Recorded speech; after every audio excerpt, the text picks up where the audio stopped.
اور وہ اٹھا اور دروازہ کھولا تو سامنے ملازم کھڑی تھی۔ وہ چھوٹے صاحب آپ کو بی بی بلا رہی ہیں۔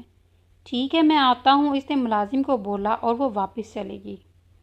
جہازیب نے اپنا فون اور والیٹ اٹھایا اور کمرے سے باہر چلا گیا۔ وہ سیڑھیاں اتر کر نیچے آیا تو سامنے بی جان ساتھ رضیہ بیگم اور عالم صاحب بیٹھے ہوئے دکھائی دیے۔ السلام علیکم چچا جان، کیسے ہیں آپ؟ جہازیب عالم صاحب کے گلے ملتے ہوئے بولا۔ میں ٹھیک ہوں بیٹا، اپنی چچی سے پوچھو جو تم سے ملنے کے لیے بے چین تھی۔ ماں جی کیسی ہیں آپ؟ جہازیب رضیہ بیگم کی جانب بڑھا۔ میں ٹھیک ہوں میرا بچہ، تم کیسی ہو؟ اب شہر جا کر بھول ہی جاتے ہو، حویلی کیوں نہیں آتے؟ جی ماں جی کام ہی بہت تھا، اس لیے شہر میں رہنا پڑا، جہازیب نے وضاحت دی۔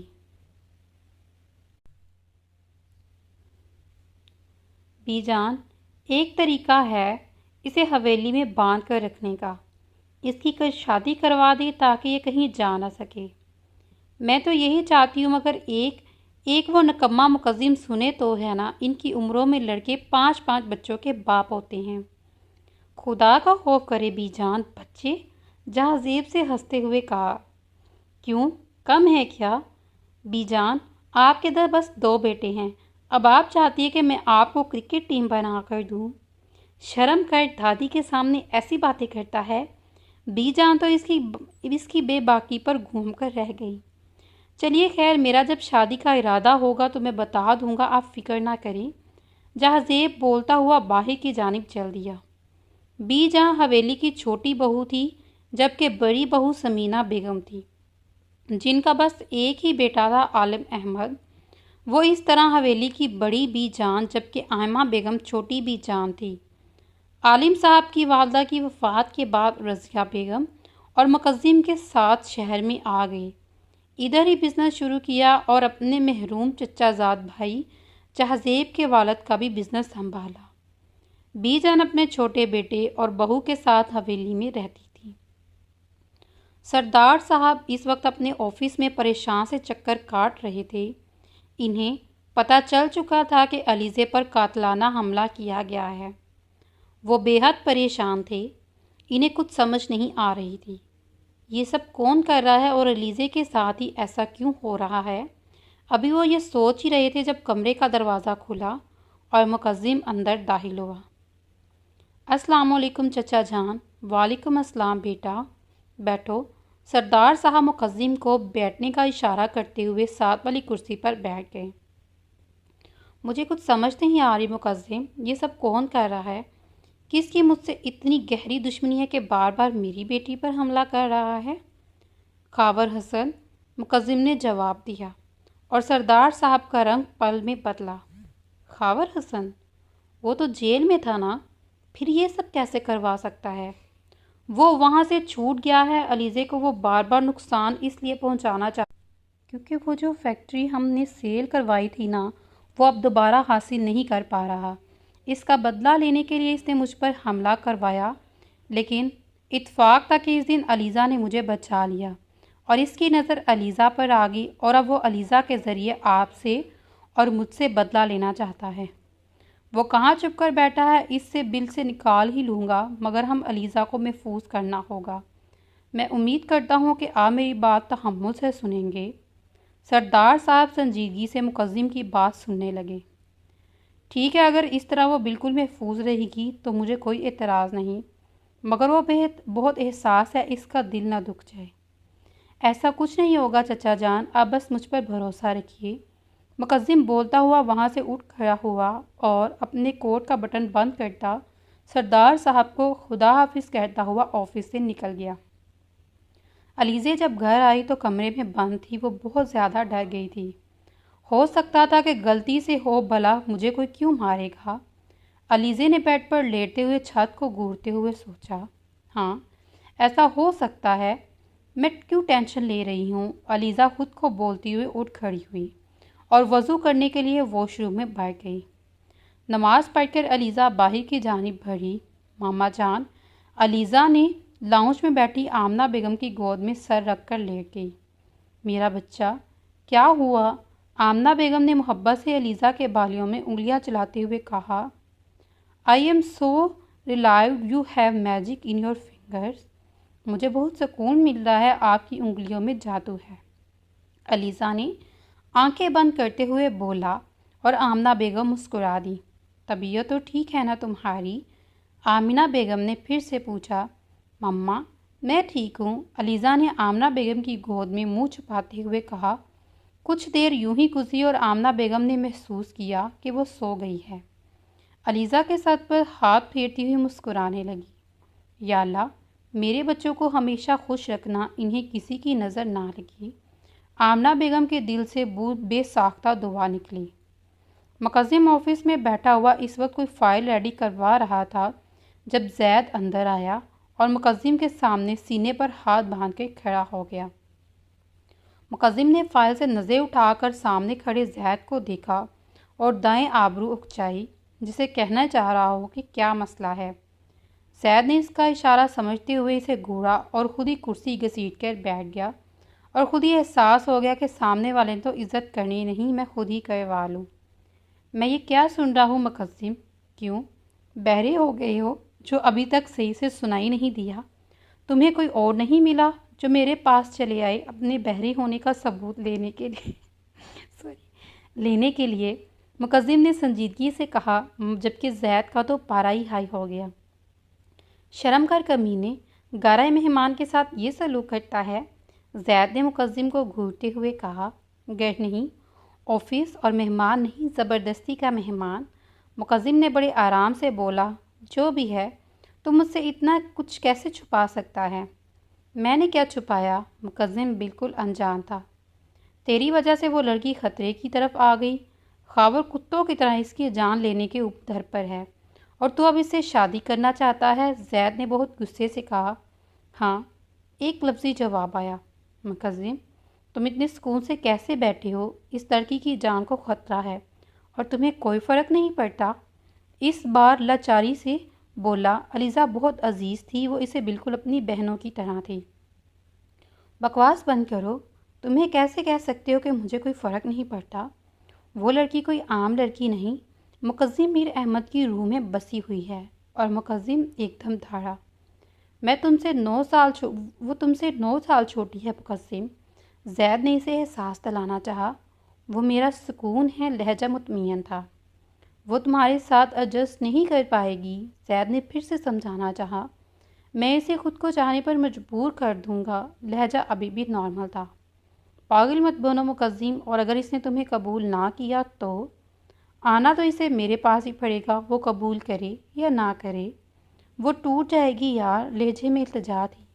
میں اسے ٹوٹنے نہیں دوں گا، وہ میرا عشق ہے، میرا جنون ہے، اسے میرا ہونا ہی پڑے گا۔ اور ہر حال میں وہ جنوبی لہجے میں بولا۔ زید کو اس کی آنکھوں میں علیزہ کے لیے جنون دکھا تھا۔ یار تم میری بات سمجھ کیوں نہیں رہا؟ تمہیں جانتی تک نہیں ہے۔ جان جائے گی جب شوہر بن کر ملوں گا، وہ محفوظ میرے پاس ہی رہے گی۔ میں وہ رسک نہیں لے سکتا، اسے ایک کانٹا بھی چبھے تو میں یہ برداشت نہیں کر سکتا۔ مقدم بولتا اٹھا کھڑا ہوا کیونکہ اسے سردار صاحب سے ملنا تھا۔ وہ لمبے لمبے ڈگ بڑھتا ہوا باہر کی جانب بڑھا، جبکہ زید سر پکڑ کر بیٹھ گیا۔ اب اس جنونی عاشق کو کیسے سمجھاتا؟ مقدم کی گاڑی سردار صاحب کے گھر میں داخل ہوئی اور مقدم باہر نکلا۔ قدم اندر کی جانب بڑھائے، سائے نظر اٹھی تو علیزہ سامنے سیڑھیوں سے اترتی ہوئی آ رہی تھی۔ ریڈ اور براؤن کلر کا ڈریس پہنے، سر پر دوپٹہ لیا، گلے میں چمکتا ہوا ڈائمنڈ کوئی اور ہی منظر پیش کر رہا تھا۔ چہرہ ہر قسم کے میک اپ سے بے باک اور پاکیزہ تھا۔ علیزہ کی نظر مقدم کے شوز پر گئی تو نظریں اٹھانے کی بجائے جھکا دی۔ وہ جانتی تھی کہ یہ اس کا کوئی بھائی نہیں بلکہ کوئی اور ہے، شاید بابا نے ملنے کے لیے بلایا ہو۔ وہ یہ سوچتی خاموشی سے سیڑھیاں اتر کر ایک سائڈ کو چلے گی، جبکہ مقدم نے اس کی نظر اٹھانا اور پھر جھکا دینا، اس کی ایک ایک حرکت کو غور کیا۔ اف، یہ حیا، یہ لڑکی کتنی شفاف تھی۔ وہ یہ سوچ کر مسکرا دیا اور آگے کی جانب بڑھ دیا۔ السلام علیکم چچا جان، مقدم نے سردار صاحب سے ملتے ادب سے سلام کیا۔ اس وقت سردار صاحب اور مقدم آمنے سامنے بیٹھے تھے۔ جب سردار صاحب نے بات کا آغاز کیا، مجھے اب دھمکیاں مل رہی ہیں، خاور اب اگلا وار کرے گا، مگر کس پر میں اس بات سے انجان ہوں۔ لیکن میں اپنے گھر کو کسی دشمن کی نظر بالکل نہیں کر سکتا۔ میری اولاد، میری بیوی، میری کل زندگی کا اثاثہ ہے۔ میں انہیں کیسے دشمنی میں کھو سکتا ہوں؟ مجھے علیزے کی فکر زیادہ ہے۔ میرے بیٹے اپنا خیال خود رکھ سکتے ہیں، مگر میں چاہتا ہوں کہ علیزے کے لیے جلد از جلد کوئی لڑکا ڈھونڈ کر اس کی شادی کروا دوں۔ چچا جان، میں سیدھی ہی بات کروں گا، مجھے بات گھما پھرا کر کرنے کی عادت نہیں۔ پرسوں حویلی سے بی جان اور ماں جی اور بابا کے ساتھ رشتہ لے کر آئیں گے۔ نکاح خفیہ ہوگا اور صرف گھر والوں کی موجودگی میں ہوگا۔ اگر آپ کو مجھ میں کوئی کمی محسوس ہوتی ہے تو آپ کے پاس انکار کا اختیار موجود ہے۔ مقدم نے سنجیدگی سے کہا اور اٹھ کھڑا ہوا۔ آپ اپنا جواب بتا دیجیے گا، میں منتظر کروں گا۔ مقدم کہتا ہوا اٹھ کھڑا ہوا اور دروازے کی جانب بڑھ دیا۔ مجھے منظور ہے، تم بھیج دینا۔ سردار صاحب کی آواز سنتے ہی مقدم مڑا اور ان کے قریب جا کر بولا، پرسوں حویلی والے آپ کے پاس موجود ہوں گے، خدا حافظ۔ وہ کہتا لمبے ڈگ بڑھتا باہر نکل گیا، جبکہ سردار صاحب کو علیزے کی فکر ہونے لگی۔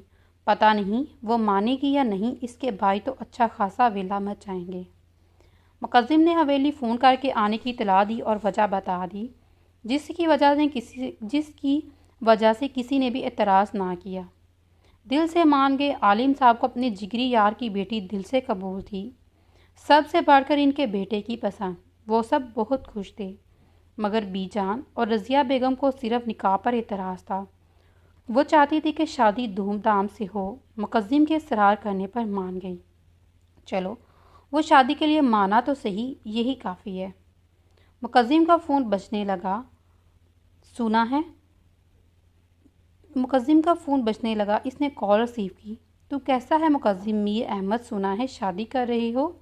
چلو کوئی بات نہیں، شادی تو تم تب کرو گے نا جب زندہ بچو گی۔ تم کل اس سے نکاح کرنے والے ہو نا، مگر افسوس آج تم اس کا جنازہ اٹھاؤ گے۔ ساتھ ہی کمینگی سے کہکا گونجا۔ اس کی بات سن کر مقدم کی جسم کی رگیں تنی۔ تم خاور حسن بھول کر بھی یہ غلطی مت کرنا، ورنہ ایسی موت دوں گا کہ تمہاری روح کانپ جائے گی۔ مقدم نے ڈانٹتے ہوئے، جبکہ مقابل جا کر ایک اور کہکا فون کی اسپیکر میں گونجا۔ تم میرا کچھ نہیں بگاڑ سکتے، پہلے اپنی مشکوکہ کو تو پتہ لگوا لو۔ سنا ہے اس وقت یونیورسٹی سے گھر جاتی ہے۔ سوچو، اگر اس کا ایکسیڈنٹ ہو جائے یا اسے گولی لگ جائے تو کیا ہوگا؟ وہ ابھی بول ہی رہا تھا جب مقدم نے پوری قوت سے موبائل دیوار پہ جلدی سے جلدی اپنی کار کی چابی پکڑے باہر کو دوڑا اور فل سپیڈ میں گاڑی چلاتا 20 منٹ کا رستہ طے کرتا علیزے کی یونیورسٹی پہنچا۔ علیزے یونیورسٹی سے باہر نکلی تو سامنے کوئی سڑک پر گرا ہوا نظر آیا۔ وہ بھاگ کر اس کی طرف پہنچی اور وہ نیچے جھکی۔ وہ لڑکا ایک دم سے اٹھا اور گولی چلا دی اور فضا میں گولی کی آواز کے ساتھ ساتھ ایک چیخ کی آواز گونجی۔ مقدم یونیورسٹی پہنچا تو اس نے دیکھا علیزے چلتی ہوئی سڑک درمیان جا رہی ہے۔ وہ وہاں کوئی اوندے منہ پڑا ہوا تھا۔ ایک سیکنڈ لگا کر ساری بات سمجھنے میں ایک جھٹکے سے گاڑی سے نکلا اور دوڑتا ہوا علیزے تک پہنچا اور اپنی طرف کھینچا۔ اس کی جگہ پر آ گیا اور چلی گئی گولی مقدم کے بازو پر لگی، جہاں سے خون پانی کی طرح بہنے لگا۔ مقدم نے اپنے کوٹ سے پسٹل نکالی اور اس لڑکی کی ٹانگوں پر چلا دی اور وہ وہیں گر پڑا۔ مقدم نے علیزے کی جانب دیکھا جو اتنا ڈر چکی تھی کہ اپنی آنکھیں تک نہیں کھول رہی تھی۔ مقدم نے اس کا ہاتھ پکڑا اور ساتھ لیے گاڑی تک آیا، فرنٹ سیٹ پر اسے بٹھایا اور خود ڈرائیور سیٹ پر بیٹھ گیا۔ گاڑی آگے کو بڑھائی۔ گاڑی چلتے ہی علیزہ فوراً ہوش میں آئی اور گاڑی کا دروازہ کھولنے کی کوشش کرنے لگی۔ آپ کون ہیں؟ مجھے اپنے ساتھ کیوں لے کر جا رہی ہیں؟ پلیز گاڑی روکیے، مجھے میرے گھر جانا ہے۔ وہ مسلسل دروازہ کھولنے کی کوشش کرتی ہوئی بول رہی تھی جب مقدم کی طرف ابھی تک دیکھا نہیں تھا۔ آپ کو سمجھ نہیں آ رہی؟ پلیز روکیے، مجھے کہیں نہیں جانا۔ علیزہ کی بات سن کر مقدم نے ایک جھٹکے سے گاڑی روکی اور علیزہ کو سمجھنے کا موقع دیے بغیر اس کی طرف جھکا اور گلے کی مخصوص ربے دگی، جس کی وجہ سے علیزہ فوراً ہوش سے بیگانہ ہو گئی۔ مقدم نے اس کا سر صحیح سے سیٹ سے لگایا اور اس کی سیٹ بیلٹ باندھی۔ ایک نظر اس کے چہرے پر ڈالی۔ بہت بولتی ہو لٹل گرل، وہ بولتا ہوا ہلکا سا مسکرایا اور گاڑی آگے کی جانب بڑھا دی۔ گھر پہنچ کر علیزہ کو نرمی سے بازو میں اٹھایا اور اپنے بیڈ روم میں آ کر آرام سے بیڈ پر لیٹا دیا اور دار جو فون میں لایا۔ داد 15 منٹ میں قاری صاحب اور کچھ گواہوں کو لے کر پہنچا۔ وہ بولتا ہوا فون بند کر گیا اور اگلی کال ملائی۔ زید اگلے 10 منٹ میں میرے گھر پہنچو، مقدم بولتا ہوا زید کے فون سے فون بند کر گیا۔ مقدم نے فون رکھ کر مڑ کر علیزہ کی طرف دیکھا جو تھوڑا تھوڑا ہوش میں آ رہی تھی۔ اس پر ایک نظر ڈالتا ڈریسنگ ٹیبل کے سامنے آ کر کھڑا ہوا، اپنا کوٹ اور شرٹ اتار کر زخم دیکھنے لگا۔ گولی بازو کو لگ کر گزری تھی، اس لیے زیادہ نقصان نہیں، مگر زخم گہرا تھا۔ وہ زخم کو دیکھتا ہوا دراز سے فرسٹ ایڈ باکس لے کر آیا اور اپنا زخم صاف کیا۔ علیزہ نے آنکھیں کھولی تو خود کو انجان جگہ دیکھ کر حیران ہوئی، مگر جب کچھ دیر پہلے ہونے والا واقعہ دیکھا تو ایک جھٹکے سے اٹھی۔ نظر سامنے ڈریسنگ ٹیبل کے کھڑے شرٹ لیس مقدم کی کمر پر پڑی تو فوراً نظر جھکا کر اٹھ کھڑی ہوئی اور اپنا دوپٹہ درست کیا۔ مقدم اسے اٹھتا دیکھ چکا تھا مگر انجان بنا بازو پر پٹی کرنے میں مصروف تھا۔ یہ آپ مجھے کہاں لے کر آئے ہیں؟ آپ کون ہیں اور مجھے یہاں کیوں لائے ہیں؟ میں آپ کو نہیں جانتی، آپ پلیز مجھے واپس چھوڑ کے آئے، میرے گھر والے پریشان ہو رہے ہوں گے۔ علیزہ نے ایک ہی سانس میں سب بول دیا۔ سانس لے لو لڑکی، کتنا بولتی ہو تم، مقدم نے قدم علیزہ کی جانب بڑھاتے ہوئے کہا تو علیزہ ڈر کر وہ 2 قدم پیچھے ہوئی۔ آپ پلیز مجھے جانے دیں، میرے گھر والے پریشان ہو رہے ہوں گے، علیزہ نے لہجہ مضبوط کیا۔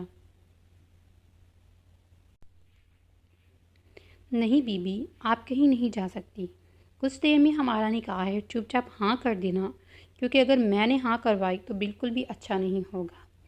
مقدم اپنی شرٹ پہنتے ہوئے بولا، میں آپ سے نکاح نہیں کروں گی، مجھے میرے بابا کی عزت بہت عزیز ہے، کبھی آپ سے نکاح نہیں کروں گی، آپ پلیز مجھے جانے دیں۔ علیزہ نے پھر ہمت کرتے ہوئے التجا کی۔